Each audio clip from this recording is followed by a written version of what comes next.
Bienvenido, gracias por acompañarnos. Si usted no ha podido ver alguno de los otros sermones, búsquenos en nuestra página de YouTube o el internet y ahí podrá ver los servicios de adoración. Gracias por acompañarnos y disfrute de nuestro servicio. Gracia sublime es, perfecto es tu amor, tomaste mi lugar. Bienvenidos a nuestro servicio de adoración en línea aquí en la iglesia Nuevo Comienzo. Estamos agradecidos que esté con nosotros en esta semana. Gracias por acompañarnos nuevamente. Si esta es la primera vez que nos acompaña, pues quisiéramos que se suscriba, que queremos conectarnos con ustedes principalmente. Así que gracias por estar aquí. Vamos a preparar nuestros corazones, todo nuestro ser para unirnos en adoración a nuestro Señor. Así que les voy a pedir que me acompañen con esta lectura del profeta Isaías en el versículo 10 al 13 del capítulo 43. Así vamos preparando nuestros corazones. Sé que cada uno hemos venido en diferentes etapas de nuestra semana, cansados, agotados, animados o desanimados, de tal manera que esta palabra nos prepara para este servicio de oración. Y dice la palabra del Señor: ustedes son mis testigos, afirma el Señor. Son mis siervos escogidos, para que me conozcan y crean en mí, y entiendan que yo soy. Antes de mí no hubo ningún otro Dios, ni habrá ninguno después de mí. Yo soy el Señor. Fuera de mí no hay ningún otro Salvador. Yo he anunciado, salvado y proclamado. Yo entre ustedes y no un Dios extraño. Ustedes son mis testigos, afirma el Señor. Y yo soy Dios. Desde los tiempos antiguos, yo soy. No hay nadie que pueda librar de mi mano lo que yo hago. Nadie puede desbaratarlo. Adoremos al Señor.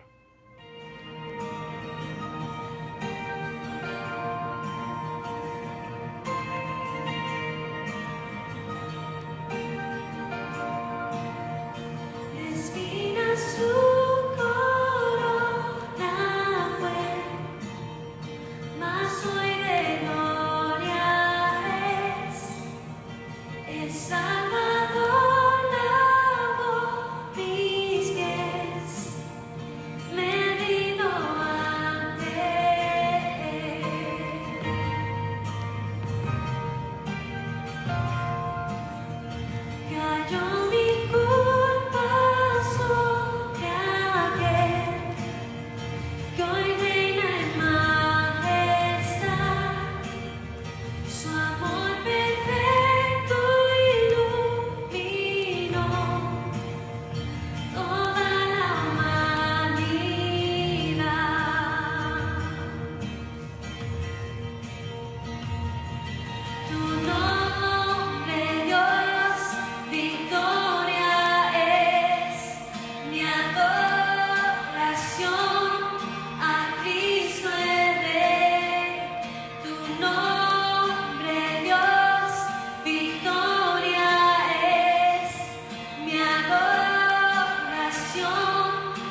Ahora vamos a tener un tiempo de adoración.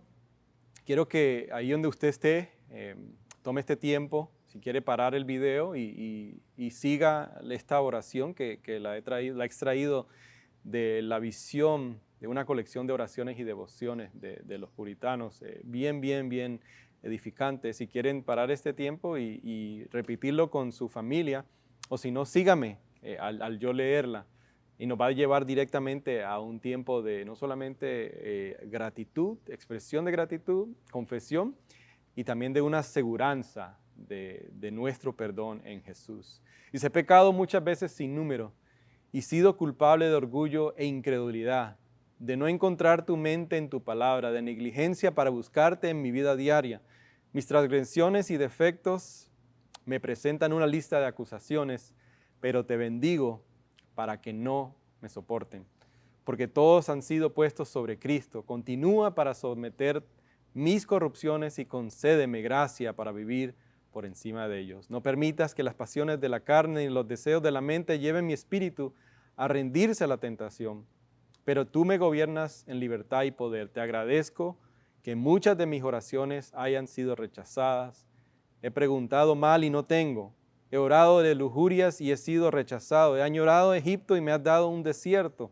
Continúa con tu obra paciente en mí, oh Dios, respondiendo no a mis oraciones injustas y preparándome para aceptarlo. Púrgame de cada falso deseo, cada aspiración de base, todo lo contrario a tu perfecta voluntad. Señor amado, gracias por esta palabra, gracias porque en ti solamente podemos encontrar la seguridad de nuestra relación contigo solamente y exclusivamente a través de lo que Jesús ha hecho por nosotros en su vida, en su muerte y su resurrección. Y esa confianza de que ahora Él es nuestro sumo sacerdote, sentado, intercediendo por nosotros, gobernando por nuestros pecados, y ahora transformándonos a la imagen de tu Hijo. Pido, Señor, por todas las personas que en este momento están sufriendo. Oh Señor, misericordia pedimos. Ten misericordia de las naciones. Erradica esta enfermedad, Señor. Y no solamente erradícala para que podamos continuar con nuestra vida común, sino que al erradicarla, que tú crees un renovamiento en nuestro ser y que nos acerquemos más a ti, aún aquellas personas que no te conocen, Señor, que tú puedes girar su mirada hacia ti. En el nombre de Jesús te lo pedimos. Amén y amén.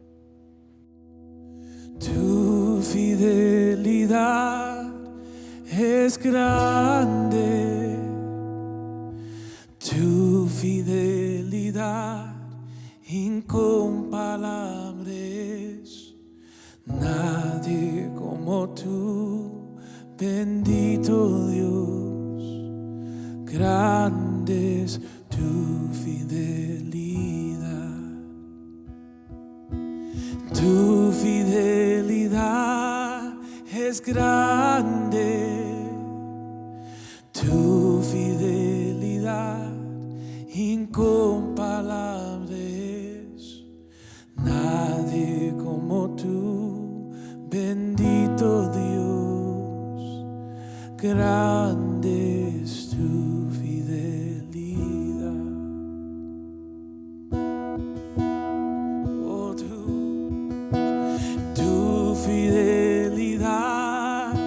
es grande, tu fidelidad incomparable es. Nadie como tú, bendito Dios. Grande es tu fidelidad, sí, oh grande es tu fidelidad. Y grande es tu fidelidad.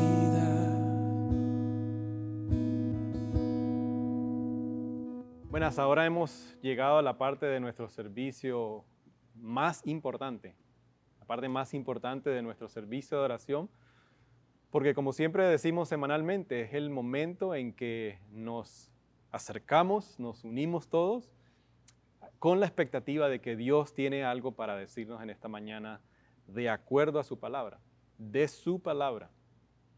Así que por eso decimos siempre que este es el corazón de nuestro servicio.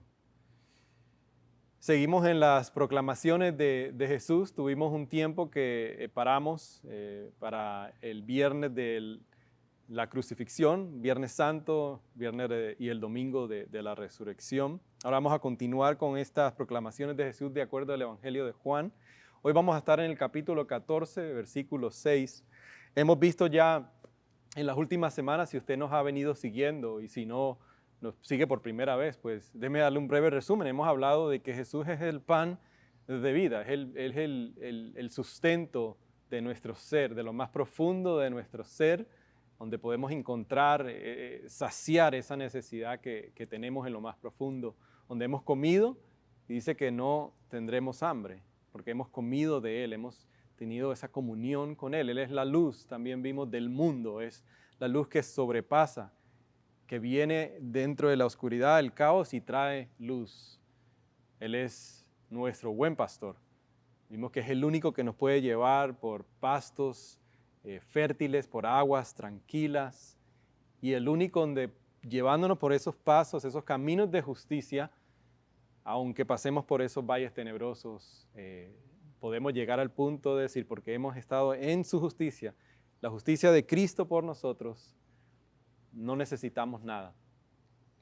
Él es la resurrección, ha derrotado nuestro dilema más grande, el problema más grande, la muerte, y es Él el que la ha derrotado a través de su vida, su muerte en nuestro lugar, que merecíamos nosotros, es la resurrección y la vida. De hoy vamos a ver que nos dice que Él es el camino, la verdad y la vida.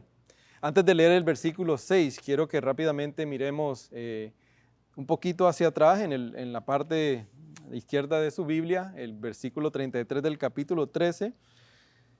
Jesús acaba de celebrar la última Pascua con sus discípulos en demostración y modelando su humildad, como un siervo le lava los pies, les deja un nuevo mandamiento y después vemos en el versículo 33, para poder entender el contexto del pasaje que vamos a leer en esta mañana, donde dice, mis queridos hijos, poco tiempo me queda para estar con ustedes. Me buscarán y lo que antes les dije a los judíos, ahora se lo digo a ustedes. Donde yo voy, ustedes no pueden ir. Más abajo en el versículo 36 dice, ¿y a dónde vas, Señor?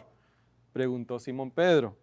A donde yo voy, no puedes seguirme ahora, pero me seguirás más tarde. Señor, insistió Pedro, ¿por qué no puedo seguirte ahora? Por ti daré hasta la vida. ¿Tú darás la vida por mí? De veras te aseguro que antes de que cante el gallo, me negarás 3 veces. No se angustien, confíen en Dios y confíen también en mí. En el hogar de mi Padre hay muchas viviendas. Si no fuese así, ya se lo habría dicho a ustedes.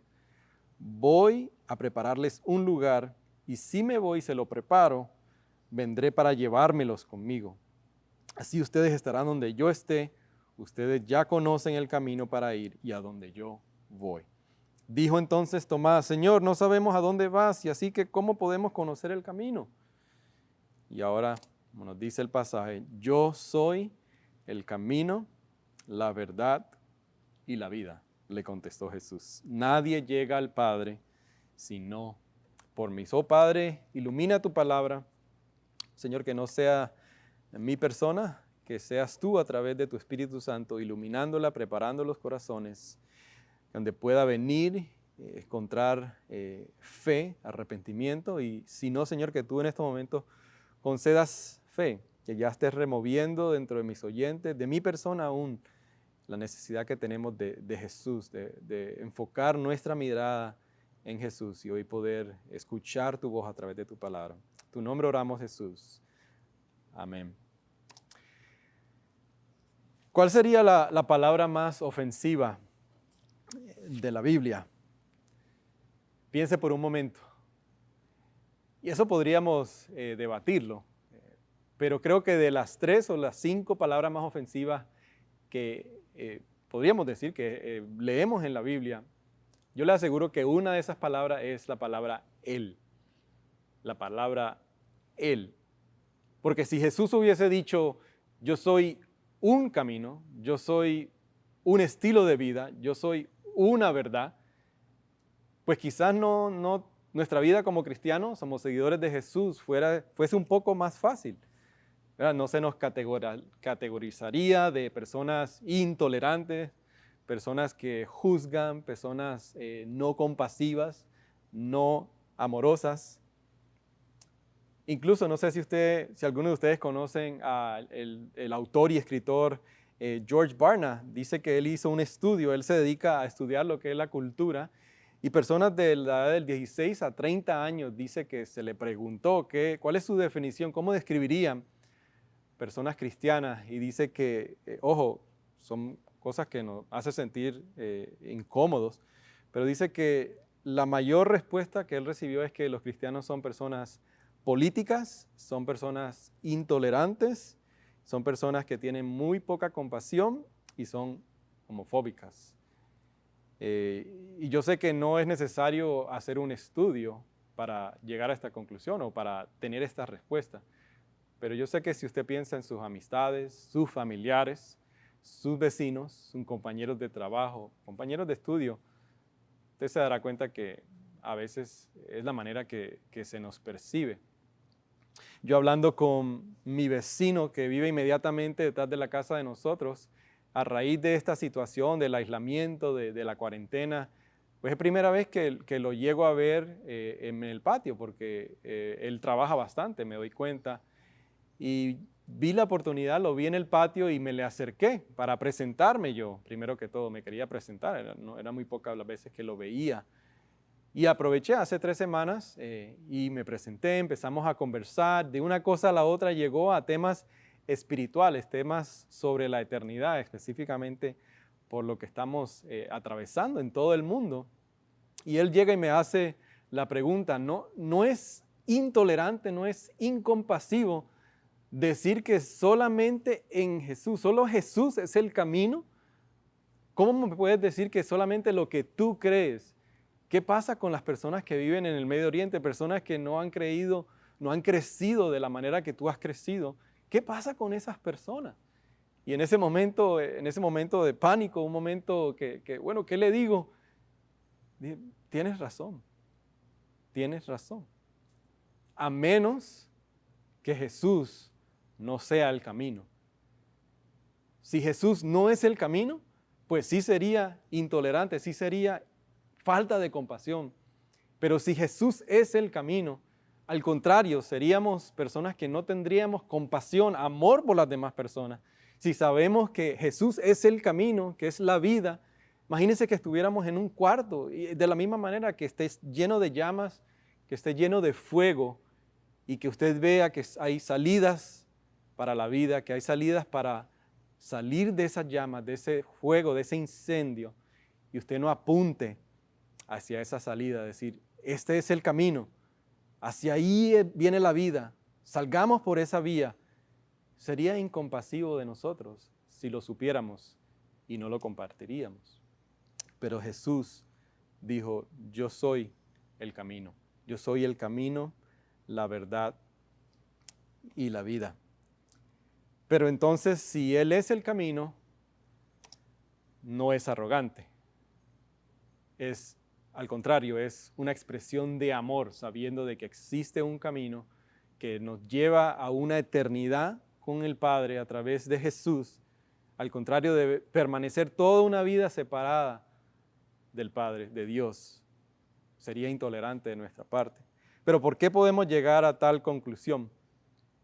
¿Por qué podemos, de acuerdo a qué nos basamos para decir que Jesús es el camino? Bueno, miremos lo que dice el versículo 2 del capítulo 14. Dice, en el hogar de mi Padre hay muchas viviendas. Si no fuese así, ya se lo habría dicho a ustedes. Voy a prepararles un lugar.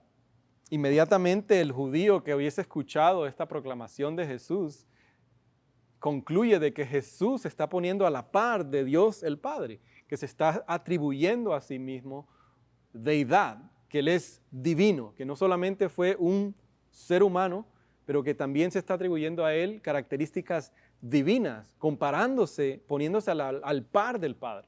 Todo lo que ellos le habían visto hacer, darle vista a un ciego, sanar a un leproso, sanar a un paralítico, milagros que nadie había podido haber hecho en ese momento, y Él lo pudo hacer. Y el proclamarse a la par del Padre, por eso es que Él puede hacer esa proclamación, de que Él es el camino. Pero también este pasaje nos dice que Él tiene las llaves a la casa del Padre. ¿Por qué puede decir que Él tiene las llaves a la casa del Padre? Porque Él es el mismo Dios. Si usted se pone a pensar, por ejemplo, en todas las religiones que hay o existen o vendrán a existir, no hay ninguna religión que diga su fundador o su líder mayoritario, que diga yo soy Dios. No, todos apuntan hacia Dios. Todos dicen, no, yo soy un profeta o yo soy el medio que nos lleva. Pero solamente Jesús dijo que Él era Dios el Hijo, la encarnación de Dios. Y es el único que ha venido a buscar a tener una relación personal con nosotros, que nos busca para tener intimidad, a diferencia de los demás dioses o religiones que dicen tener un Dios, que son dioses abstractos, son impersonales, que no tienen una relación íntima, incluso son ideologías bien abstractas. Pero solamente Jesús pudo decir que Él es el camino.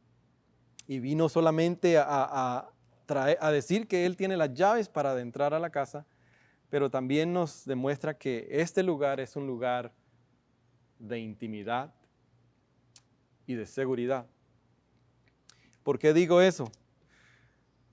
Porque en algún momento que las personas escucharon lo que Jesús dice, en ese momento decir varias viviendas o un lugar de viviendas en la cultura del momento de Jesús, en el primer siglo, la persona que escuche eso hubiese inmediatamente pensado en una villa romana. Píntese ese retrato en su mente. Y aquí le pongo una foto para que ustedes vean. Lo que se refiere es un lugar de muchos cuartos, amplio, pero también viene siendo como una fortaleza, un lugar donde hay seguridad y un lugar donde hay intimidad. Y solamente nos puede llevar ahí Jesús porque Él tiene la llave. No sé para usted qué significa un lugar de intimidad, pero para mí he viajado un poco, he visitado diferentes estados. Lourdes y yo y mis hijos por la gracia de Dios, nos mudamos de la casa de mis padres a una temprana edad, pero siempre es el lugar de seguridad para mí. No sé si para ustedes será igual, pero es la casa de mis padres. Es un lugar donde siempre que podíamos, hasta el día de hoy, podemos llegar, podemos sentarnos, podemos sentirnos cómodos, seguros, podemos abrir la nevera, utilizar los baños, prender el televisor. Es un lugar de seguridad. Pero incluso esos lugares aquí, en este lado de la eternidad, en la tierra, son efímeros. Se convierten en una ilusión, porque usted sabe que cualquier lugar que usted pueda pensar en este momento, viene la lluvia, viene la tempestad, vienen las tormentas, viene el huracán, y ese lugar ya no existe. Pero el lugar que Jesús está preparando para nosotros, ese hogar donde Él dice que yo voy a preparar un lugar para nosotros, es un lugar seguro, es un lugar de intimidad. Pero no solamente dice Jesús que Él tiene la llave, pero Él es el medio por el cual podemos llegar a ese lugar. Piense también en cuanto a lo que es la intimidad. A diferencia de todas las demás religiones que usted puede decir, bueno, no, hay muchos caminos, pero todos los demás caminos nunca le prometen a uno una intimidad con un Dios personal, un Dios que me entiende, un Dios que ha vivido y experimentado lo que yo estoy viviendo, lo que he vivido. No es un Dios abstracto, lejano, pero Él nos ha invitado, nos quiere recibir a un lugar seguro y íntimo. Y una de las cosas más difíciles para mí en estos momentos, por toda la cuarentena, por todo el aislamiento, es no poder llegar a ese lugar de mis padres, el no poder verlos, no poder abrazarlos, estar con ellos. Y yo sé que a medida que pasan los años, avanza su edad, se ponen más enfermitos, más ancianitos, y llegará un día que ya no nos van a recibir de esa manera. Pero lo que nos dice Jesús en este pasaje es que en el lugar donde Él está preparando para nosotros, es un lugar donde el Padre nos va a recibir con intimidad, seguridad, y solamente nos puede llevar hacia ahí Jesús, porque Él es Dios, porque Él vino a morar en medio de nosotros, a vivir la vida que nosotros no podíamos vivir, con nuestros trapos de inmundicia, que nunca pueden ser lo suficientemente buenos o suficientemente en cantidad. Él lo vino a hacer todo por nosotros, para llevarnos a ese lugar. Mire lo que dice el versículo 3. Dice, y si me voy y se lo preparo, vendré para llevármelos conmigo. Así ustedes estarán donde yo esté, en ese lugar íntimo y seguro. Pero también si entonces, ¿cuál es la implicación? Si yo no soy el camino, entonces Jesús es el camino. Si Jesús es el camino, yo no soy el camino. Y si Jesús es el camino, no hay otros caminos. A veces pasamos por ligero y leemos esa parte del versículo 2 donde dice que es un lugar de muchas viviendas, donde hay muchas personas. Yo creo que Jesús tiene en mente cuando Dios le da esa promesa a Abraham en Génesis capítulo 15, que le dice a Abraham, mira las estrellas, mira la cantidad de tu descendencia. Y lo podemos comprobar porque en Apocalipsis 7 dice que se ve una gran multitud de toda lengua, toda tribu y toda nación. Es tanto el amor, la compasión de nuestro Dios, la ternura del amor del corazón de Dios para con nosotros. Pero si Dios es el camino, si Jesús es el camino, yo no soy el camino. El ego no es el camino. Esa religión del yo, de yo voy a llegar hacia Dios a través de mis esfuerzos, a través de mis obras, a través de mi bondad. Eso nunca va a funcionar. Esa religión también se convierte en idolatría. Pero la habilidad divina es necesaria por nuestra inhabilidad. Jesús tiene que abrir un camino, el único camino. Y si es el único camino, entonces implica que no hay otros caminos. Veremos lo que dice, por ejemplo, en el versículo 37 del capítulo 13 que vimos anteriormente. Dice, Señor, insistió Pedro, ¿por qué no puedo seguirte ahora? Por ti daré hasta la vida. Jesús le responde, ¿tú darás la vida por mí? De veras te aseguro que antes de que cante el gallo, me negarás 3 veces. Y vemos a Tomás en el versículo 5, dice entonces Tomás, Señor, no sabemos a dónde vas, así que ¿cómo podemos conocer el camino? Yo soy el camino, la verdad y la vida, le contestó Jesús. Nadie llega al Padre sino por mí. Y Felipe, Señor, dijo Felipe, muéstranos al Padre y con eso nos basta. Pero Felipe, tanto tiempo llevo entre ustedes y todavía no me conoces. El que me ha visto a mí, ha visto al Padre. ¿Cómo puedes decirme, muéstranos al Padre? ¿Acaso no crees que yo estoy en el Padre y que el Padre está en mí? Las palabras que yo les comunico no las hablo como cosa mía. Las personas más íntimas, los que caminaron con Jesús en ese círculo más íntimo, Pedro, el otro círculo íntimo de los 5, los 12. Señor, ¿a dónde vas? ¿Cómo que no? ¿A dónde podemos ir? ¿Cómo vamos a llegar? ¿Cómo decirle a nuestros niños? Pero ya te lo he dicho varias veces. ¿Cómo me sigues preguntando si conozco al Padre? Si te puedo demostrar al Padre. Nosotros no podemos buscar ese camino. Necesitamos que Jesús nos cree el camino. O sea, las demás religiones, si usted se pone a pensar, todas hay que crear una escalera para subir esos peldaños. ¿Qué puedo hacer yo? ¿Qué necesito que hacer yo para poder llegar allá? No, Jesús baja la escalera, nos trae la escalera, viene y nos rescata, porque en nuestra inhabilidad humana no podemos buscar ese camino, no podemos crear ese camino. Él tiene que bajar hacia todo lo que apuntaba en el Antiguo Testamento, su Biblia en la parte izquierda, todo lo que apuntaba al templo, las ceremonias rituales, los sacrificios, la ley, los profetas, los jueces, todo apuntaba hacia Jesús. Él es el tabernáculo, Él es el Dios, la palabra encarnada, que ha venido por nosotros para abrirnos un camino. Que nada de lo que podamos hacer nosotros nos puede llevar a ese camino. Nunca seremos lo suficientemente buenos, porque nuestra inhabilidad humana necesitamos la habilidad divina de Dios. Hechos capítulo 4, versículo 12. De hecho, en ningún otro hay salvación, porque no hay bajo el cielo otro nombre dado a los hombres mediante el cual podamos ser salvos.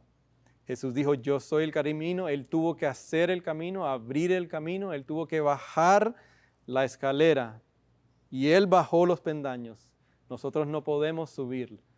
No importa qué religión usted trate de pensar o trate de imaginarse. Si es una religión media oriente que dice que nos desconectemos, nos escapemos de la mente y solamente busquemos un conocimiento externo para poder llegar y despojarnos de la materia, de lo físico. No, Él vino a redimirnos a nosotros. Vino a redimir nuestros cuerpos y ha prometido que nos va a resucitar, a restaurar y va a renovar todas las cosas.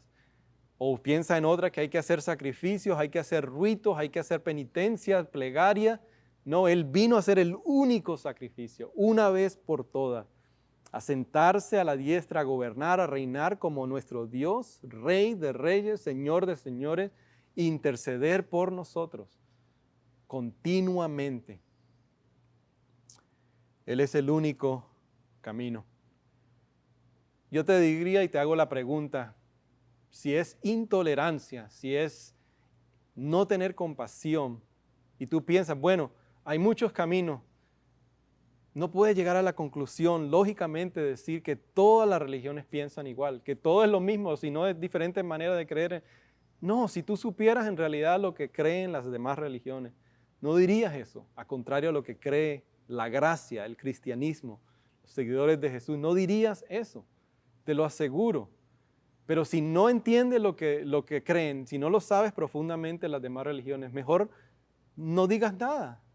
Pero ¿qué tal si no sabiendo de lo que los demás enseñan, no sabiendo de lo que explica las demás religiones, pero si Jesús es uno de esos caminos, ¿no sería compasivo tú creer en ese camino?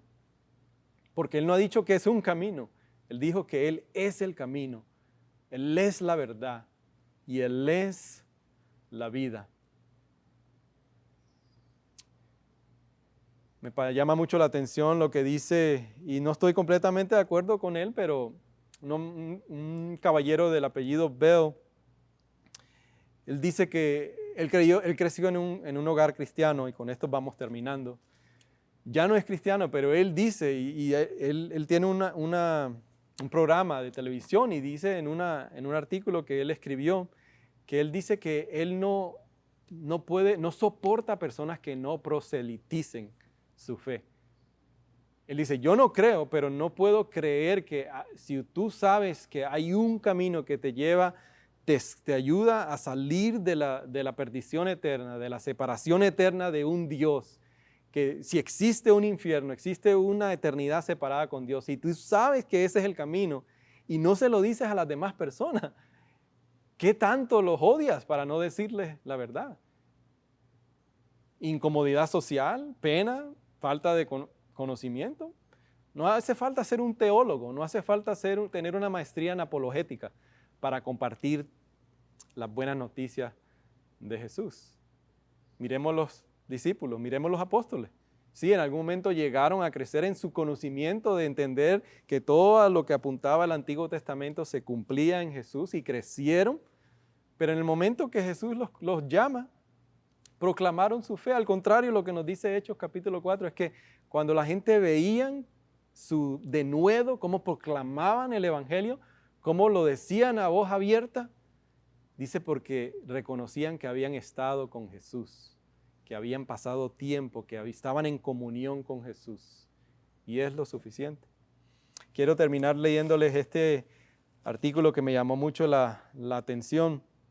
Y lo quiero leer para no decir algo incorrecto, pero septiembre 11 del 2001, en el Pentágono, en el estado de Virginia, si ustedes se recuerdan, hubo un avión que se estrelló en contra del Pentágono y hay un caballero que trabajaba como seguridad de apellido Yates, John Yates, y dice que cuando él estaba parado viendo incluso lo que estaba sucediendo en las Torres Gemelas, dice que de repente escuchó un estruendo, dice que todo se oscureció y cuando se levanta, recupera la conciencia, dice que estaba las llamas, que no podía ver, que había humo, incluso caminaba, dice que todo lo que tocaba, después se da cuenta que estaba todo quemado, los dedos, las piernas, se sentía quemado, humo, no podía respirar, pero dice que escuchó una voz, dice que no sabía ni de dónde venía, pero escuchaba una voz que le decía, este es el camino, vengan por acá. Y de repente dice que él empezó a gatear y sintió que alguien le agarró la pierna. Y dice que salió hacia la salida porque escuchó una voz, dice que le decía, sal, este es el camino, ven por acá, aquí hay seguridad, aquí hay seguridad. Y él dice que siguió y salió por esa puerta. Dice que nunca pudo saber, dice que para él fue un ángel. Y después, cuando lo entrevistan, y aquí dice en la entrevista de que él le dicen que tú eres un héroe, y él dice, no, yo no soy héroe, solo un simple persona común que estuvo en un momento extraordinario en ese momento y por la gracia de Dios solamente pude decirle a otros, síganme, que este es el camino.